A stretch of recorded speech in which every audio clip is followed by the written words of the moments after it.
Is it okay for a Christian to smoke pot recreationally, just as someone may have a glass of wine or a beer at the end of the day? Well, the way that I would approach this issue as a Christian is not to begin with the question, is it right or wrong, but to ask, is it wise? Is it wise to use and smoke pot? And I would argue that as a Christ follower, it's not a wise decision.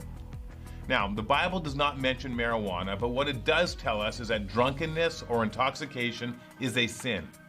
So if one hit of marijuana makes you high, there's no way to smoke it and obey the Bible's command against drunkenness, as marijuana tends to have a quicker effect on people than alcohol, which the consumption of alcohol also needs godly wisdom, and it's another talk for another time.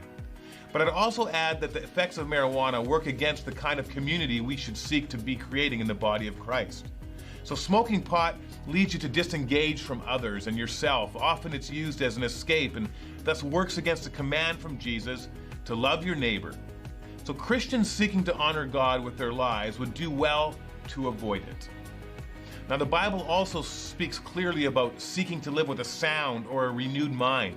Marijuana leads us away from a stable mind and can jeopardize our ability to be present, to love and to serve Jesus with all of our heart and with all of our soul and with all of our mind. Now, I know that there are some unique challenges medically. Some people use it for medicinal purposes, and there may be some merit to that, but I would take the time to flesh that out with your doctor and a spiritually mature Christ follower. So finally, let me say this. For those who are asking this question, I want to ask you a question. What's your motivation for wanting to smoke pot? Where does this desire come from? Is it to find some kind of release or escape? If so, then can I lovingly challenge you to make sure you're not seeking to put something else or someone else in the place of God, who ultimately is the only one who can satisfy and fulfill you.